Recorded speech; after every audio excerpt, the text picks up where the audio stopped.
I was originally going to do 29 things. We're going a little behind, so I'm going to try to catch up with the schedule. So I'm going to skip a bunch of these.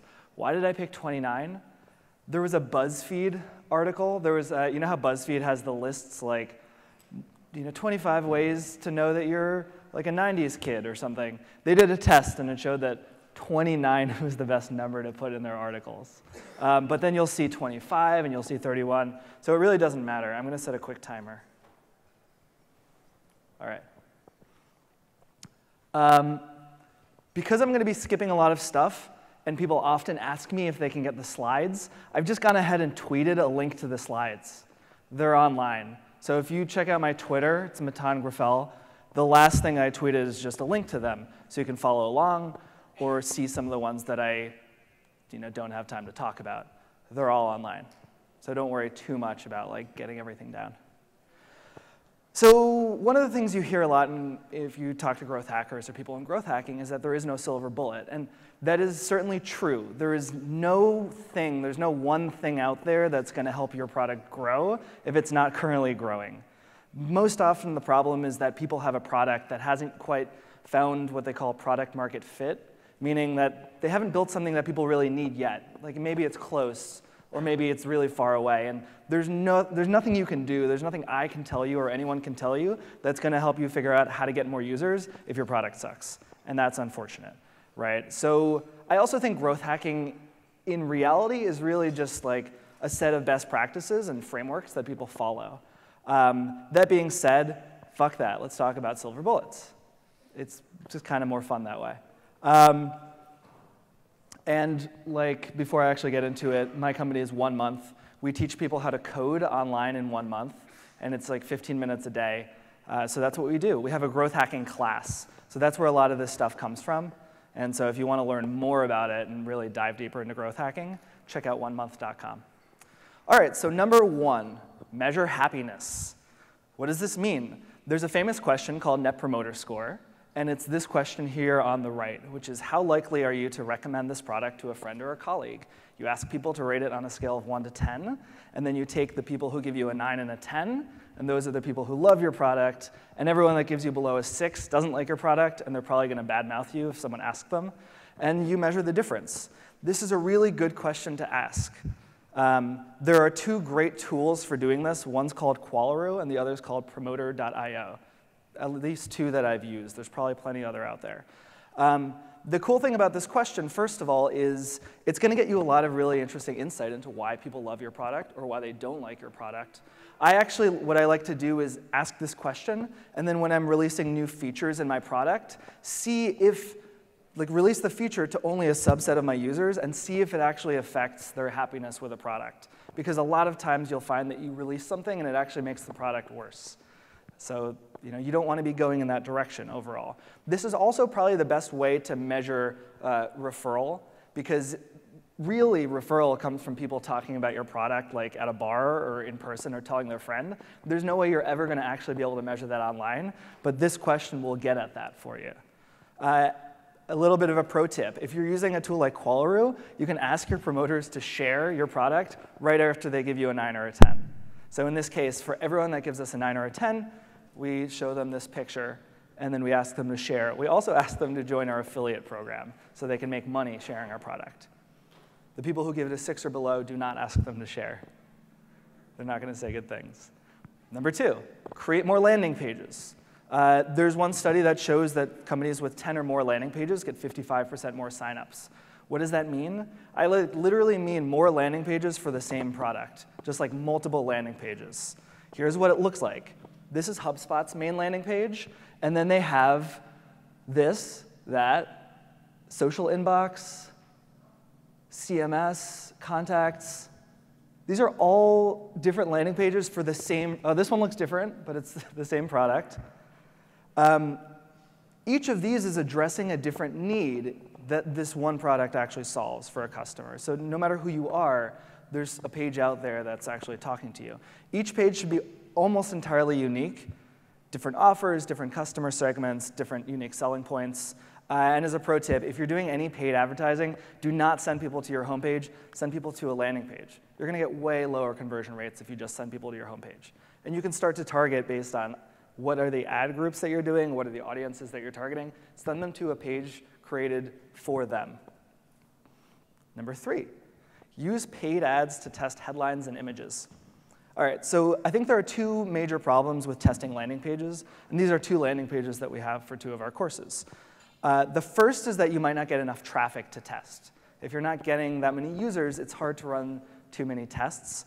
And the second is that there are too many things to test. If you have a long page, there's images, there's copy at multiple points, there's the actual place that the buttons are. All that stuff just gets in people's way. What's the difference between a landing page and an ad? Well, most paid ads have all of the key elements of a landing page: headline, body copy, and an image, with like nothing else. I think of them as like tiny little landing pages, right? So you can use paid ads for testing, and it saves you both time and money, right? You just measure click-through rate over the impressions. And if you're only paying for clicks, then actually you can get a ton of impressions and not pay very much. Here are 2 or a few examples that we have. For our growth hacking class, we did the same ad, but we tested growth hacking for beginners versus digital marketing online bootcamp. This one did 35% better. So this is the one that we put on our homepage. We just took the lesson from that and put it onto our homepage. This is our HTML class. Learn HTML and CSS did way better than build a website, about 18% better. With our 1-month Rails class, actually, we managed to find a variation that did 135% better than build a web app. So unlike in this one, where Learn HTML and CSS was way better than build a website, in this case, Learn Rails is way better than build a web app. Make sure, though, if you're doing this, that you turn off conversion optimization. A lot of paid advertising platforms like Facebook and Google AdWords will have a little button that they automatically do that's like, as soon as they see one ad start to do better, they're going to drive all the traffic to it. That's not going to get you good results, at least if you're A/B testing between ads. So you have to turn this one off. Otherwise, like one of these variations will get very little traffic, not enough to actually statistically tell you that it's worse or better. And as like an additional tip, use ad targeting to test your audience as well. Because now you can start to like identify, put the same ad out there once you've found a really good one to 2 different audiences and start to figure out, is it males or females that convert better? Is it a certain age group? Is it a certain interest, right? Number 4 is setting up redirects for link tracking. This is something simple that we did, but sometimes you aren't able to actually decide what link goes in somewhere. So we created a whole set of redirects, like onemonth.com/leanconf actually takes people to this really long page with all the UTM parameters and stuff.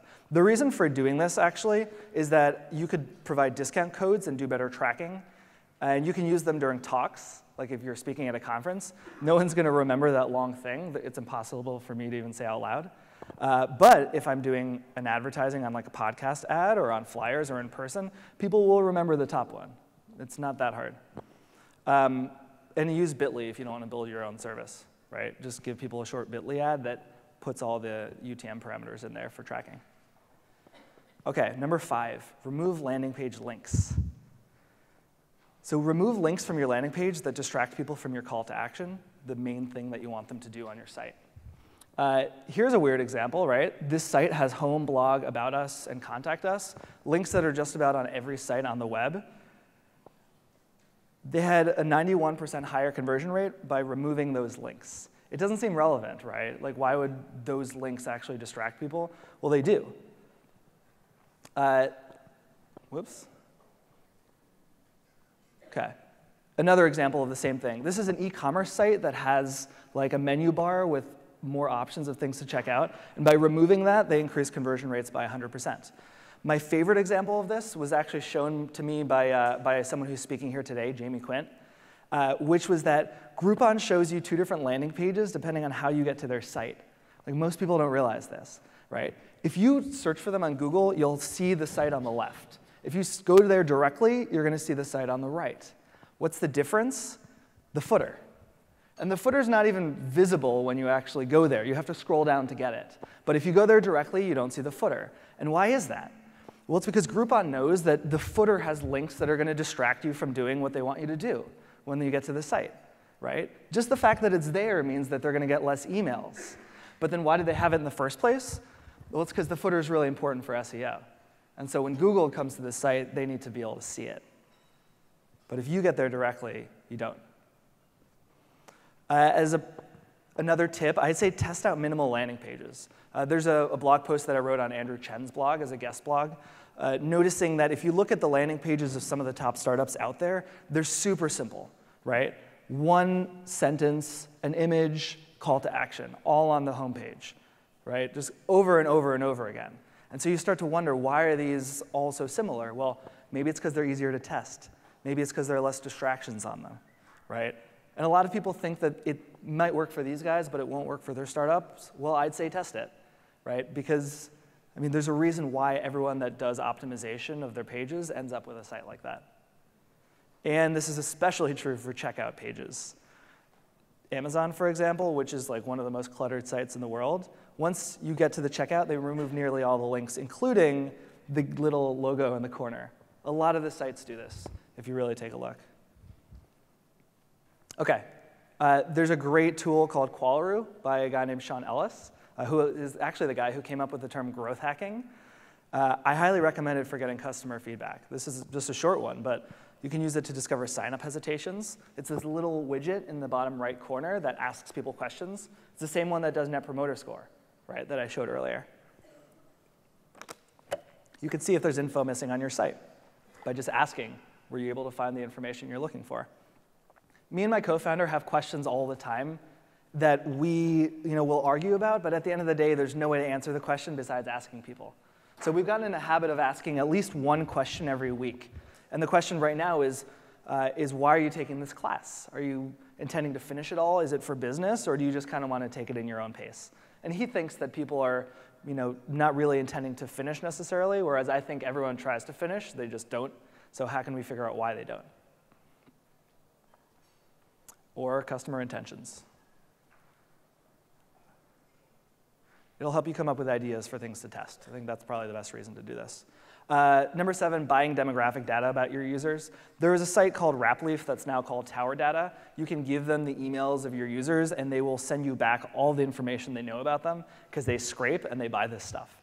So if you don't know, like, if your audience mostly male or female, is it a certain age group, they know all of this stuff based on the emails, and it costs like $100 or $200. So it's definitely worth it. Number 8. This is something I'll call splitting the ask. A lot of sites and products make the mistake of asking you to do way too much up front, right? If your ask is too high up front, you're alienating potential users. And that's because there's this high activation threshold, right? Someone is barely really convinced that they need this product, and you're asking them already to pay you money or to give you all the information. You're losing a lot of people who might be on the fence. So what I do is split this up. Instead of just going directly for a sign-up, try to get someone's email once they visit your site, and then later ask them for a sign-up. If you focus on just one little thing, like an email address, people are way more likely to do it, and it's not that risky, right? So give them an incentive for their email, like an ebook or a white paper or a video, and then later build a relationship and educate them by sending them valuable content. And then it gets much easier to actually get them to pay you money down the line. So why does it work? It lowers the activation risk at each point, right? It's very easy for someone to unsubscribe, so they're not risking very much. It simplifies your ask. It allows you to test more things, and it really breaks it down. So a lot of people say email doesn't work for my business. I don't know why they say this. If it works for Starbucks, it works for HubSpot, it'll work for you. Just get creative. OK, number 9, test weird button call to action copy. There are lots of case studies out there that show that weird things like I'm in or get into this, instead of just submit, increases the conversion rate. In fact, just be weirder in general. I'm a big fan of it.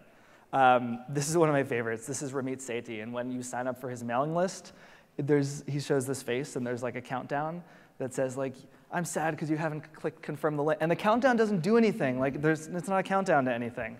It's just counting down 5 minutes, and it makes you nervous. And it makes you go open your email and be like, OK, I have to do this now. Also, I love the Groupon cat. I don't know if you guys remember the cat on Groupon that was just really weird. If you read this, it's super bizarre. And we've done weird stuff like this. I'll show you a few examples of our site later. Number 10, use a contrasting color for your call to action. The button on your site. This is a company called Palantir. Probably the reason why their button's so hard to read is because they don't really want people to know about their site. They do like a lot of secret stuff with the government. But that's an example of what not to do. Here's an example of a good thing to do. If everything on your site is green, make your button orange. Or if it's blue, make your button green. Make it stand out. A good rule of thumb is that if you're standing 10 feet away from your computer, you should still be able to know what they want you to do, where they want you to click. AppSumo has another example, and they're just asking for an email address, right? Splitting the ask. Put your call to action on the right. This is bad, because it's on the left. This is good, because it's on the right. People read from left to right in an F pattern. So usually putting your call to action on the right is going to increase conversions. And above the fold, so not having to make people scroll down to see it. But repeat your call to action below the fold as well. Have it multiple times on your page. Basecamp is a really great example of this. Like, they tell you right up here, sign up, try it free for 60 days. As you go down the site, there's another button. As you go down to the bottom, there's a third button, in case you haven't been convinced at each point along the way. Then add reassurance copy. Basically, if people are right about to make the decision and they kind of can't decide, just put a little bit of text that is like pushes them along the way. This is Mint, and even after you've clicked I want to sign up, they give you examples of why you're going to love this. You can do this with customer testimonials. You can do this with social proof. Basecamp shows you that 5,385 people just signed up for Basecamp last week, just along the side of the form. This is a more technical one. Validate your forms in line. What does this mean? Well, this means that if you're giving people an error, like your email address didn't match, or like, I don't know, something else, don't make them click submit just to find that out. Show them as soon as they leave that field. It actually boosts completion rates, right? Because having them actually go all the way through and then back is going to make them get confused. They don't know exactly where they messed up. In their case, he actually has this little hand that points, which is kind of creepy when you think about it, but it tells you exactly what you have to do. And then he smiles. I think that's adorable, right? He's sad, and now he's smiling. Remove your coupon field. So if you're actually like a product that's asking people to pay, don't put a little thing that says, enter your coupon code. How many people here have seen this thing and then immediately gone to Google and searched for promo code? I do this always because I don't want to be a sucker. If I know that there's a coupon code out there and like they told me that there's coupon codes, I want to find one. And then sometimes I'll like end up on this site, and then the coupon code won't work, and then I'm like frustrated. And now I don't want to sign up for the site, right? Now I feel bad. So how do we deal with this? We put our coupon codes in the URLs that people can go to directly from ads or like through redirects, and then they show up as hidden fields on our site. But it's nowhere on the actual page. So you can inject it into a hidden field. Number 16, use exit intent pop-ups. There's a great site called Bounce Exchange. Actually, it's like really spammy looking. It's not that great. But they kind of pioneered some of this technology, which is you're on the page. Let's say you're not sure you want to do this. You're going to click back. As soon as your mouse leaves the page to click the back button, you get this huge pop-up that's like, do you want to, whatever, something ridiculous where you kind of have to say yes, right? And then they get your email address. So it's basically, of all the people who are about to bounce, getting some of their information so that maybe you can prevent them from bouncing. There's a free tool for this called WeBounce, and we use that on our site. So if you're creating an account and you decide to click away, you get this like, quick, before you go, let us give you free access for 24 hours to one of our classes, just to check it out, and then hopefully we can get you to buy later. So we're taking, like, of this, say, 50% of people that are about to leave, can we get some of those people to sign up for an account and convert 10% of them? That would be a win, for sure. Let's check the time. All right, we're doing good. 17, adding bonuses to your offers. Giving a product plus a bonus actually has a higher perceived value than bundling the same two products together, which is going to sound a little bit weird, right? But people prefer this. They prefer to buy a cupcake for $1 and get cookies for free than to do this, pay $1 for both a cupcake and cookies. You're getting the same thing. right? But people prefer one over the other. So what are you giving to people for free when they're signing up for your product? It's a good question to think about. 18, upsells and downsells. Upsells are when someone is about to buy something and you sell them on something that's even bigger. Downsells are when they don't really want to buy the thing that you're offering them, so you then offer them like a lower tier thing, right? So when someone's ready to buy something, they're actually much more likely to buy an additional thing. They've maybe taken out their credit card already. You've convinced them. It's much higher to move that momentum into buying like an add-on. This is why Apple sells Apple Care like right when you're about to buy the product, because you've already made the investment and it's like an additional $100. Sure, why not? Amazon is really good at this. They bundle these things together, right? If you're already going to buy something, then they are throwing other things into it. They actually sometimes will do this even when you click checkout, like they'll let you add coverage to your PS3. And then they try to sell everyone on Amazon Prime. I don't know if you guys have seen this too. Number 19, end your prices in 7s or 9s. For some reason, it does better. If you go around the web, you will see so many prices ending in 7s or 9s. $19, $79, $3.99. $1.99, $99, $49. I don't know. I'm not sure why. I mean, they think it's because to people, like $9 seems less than $10 because it's like one less number. And maybe that's, but that doesn't explain 7s. I can't explain all of this stuff. All right, number 20, showing progress during checkout. Use like a progress bar if you have a multiple-step funnel. That applies also for the sign-up process. If people don't know where they are in your process, then they're going to get more frustrated, especially if you show them an additional page. So like I mentioned before, Amazon does this right at the top. You see that there are 4 steps.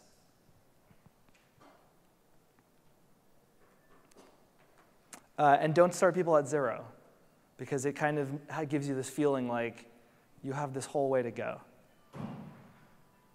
Number 21, adding live chat support on the checkout page. If people are like hesitating on your checkout page, it's actually pretty easy, and especially for expensive and complex products. If you have a live chat, that means the difference between a sale and an abandonment. So HubSpot, for example, if I've been on this page and kind of thinking about it for a while, this pop-up comes up here, and there's a person who actually talks to you. OLARC and LivePerson are 2 easy tools for doing this, and it's actually a really great way to get feedback. So you can read the chat transcripts and discover objections that you can address earlier in the funnel. All right, now we're getting more into referral. When it comes to growth hacking, I actually like to think about what Dave McClure calls pirate metrics, or R, right? Like activation, or acquisition, activation, retention, referral, and revenue. And when I think about all these things, I actually divide them into those stages. Because as a growth hacker, that's the most useful way to think about a product and where you can identify the bottleneck.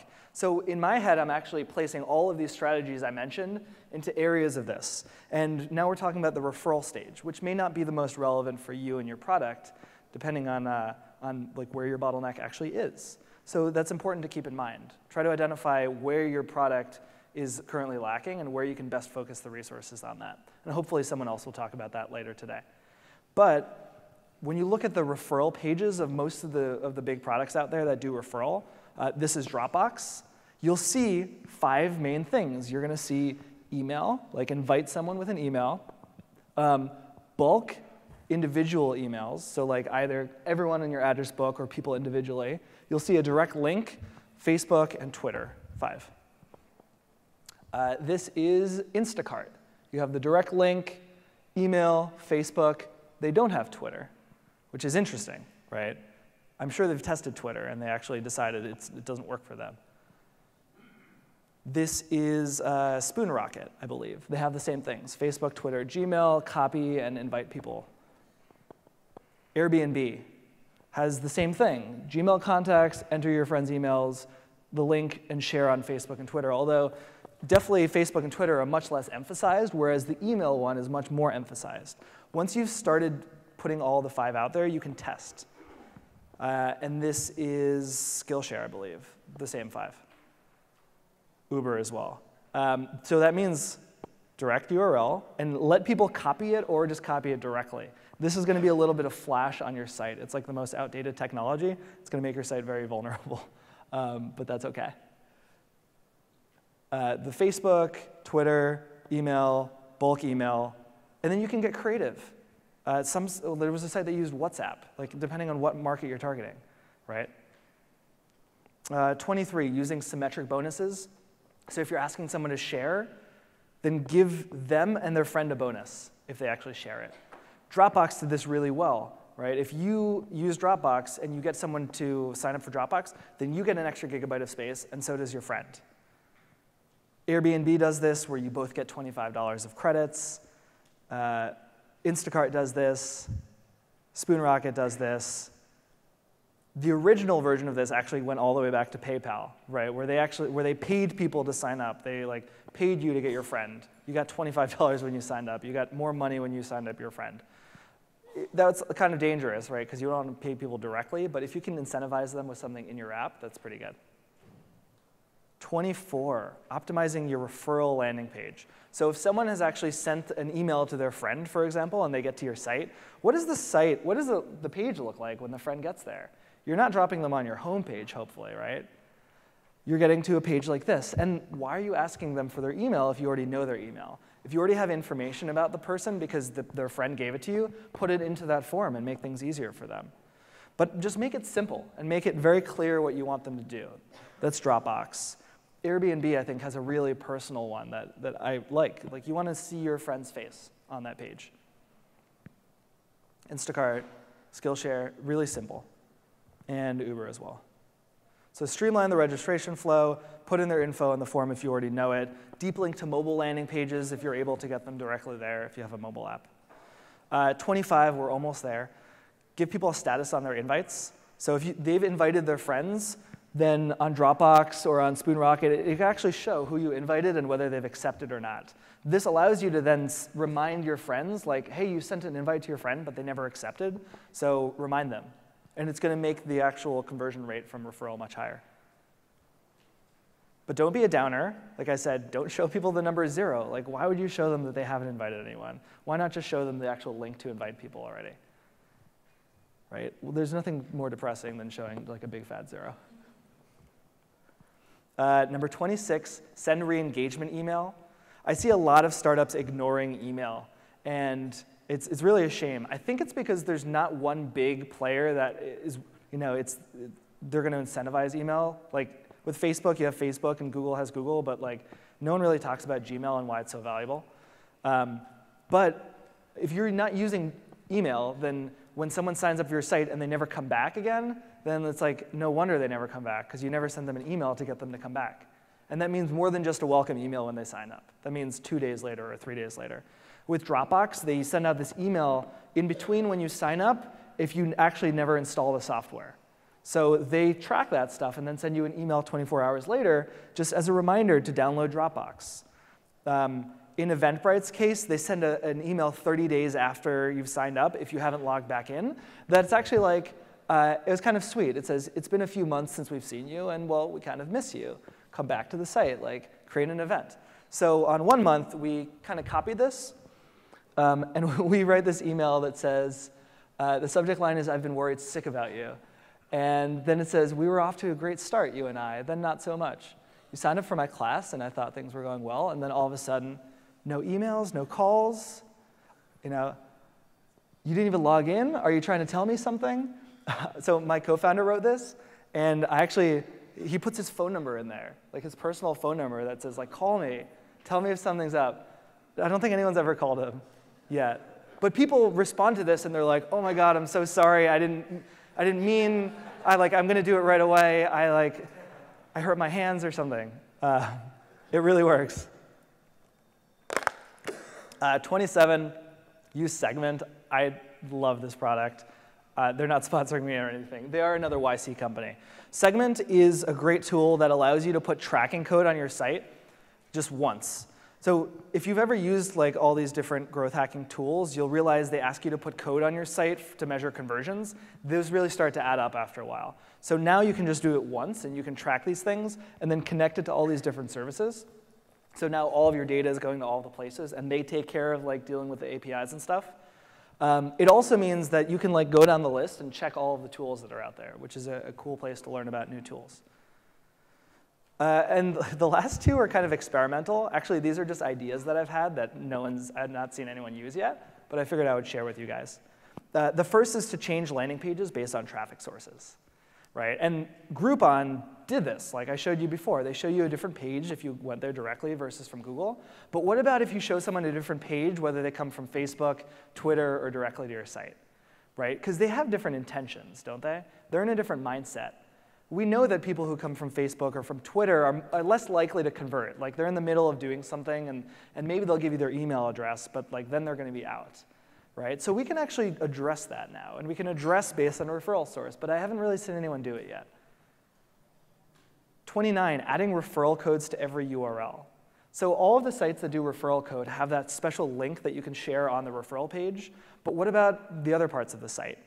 There was this article by The Atlantic that talked about something called dark social, which is like all of the social traffic that they're not able to measure because people are just copying the site directly and sending it to their friend over email or over IM, like using sources that don't pass through refer data. So just like you can actually put in someone's user ID in that sharing code, why not put that everywhere on the site if they're logged in? Why not always have a number at the end where if they share any site, anytime they're on the site, and share it with a friend, then you identify, oh, this is a different person. You create like this connection for them, and you start to have this graph of all of your users and who shared what with who. People rarely ever actually delete these like additional parameters at the end of the page, even though they're optional anyway. And bonus one, number 30, do the opposite of everything I just told you, because it's just a test after all. And sometimes you end up with weird stuff like this, where if you make a button bigger, you actually get less conversions. And I don't know why that happens. But if you're not doing this, you're doing yourself a big disservice. So that's it for me. This is my email if you want to ask me any questions or get in touch. And check out onemonth.com to check out all of our courses. We have 1 month growth hacking. We have a 1 month iOS, a 1 month Rails class. And I'll be around if you have any more questions. Thank you.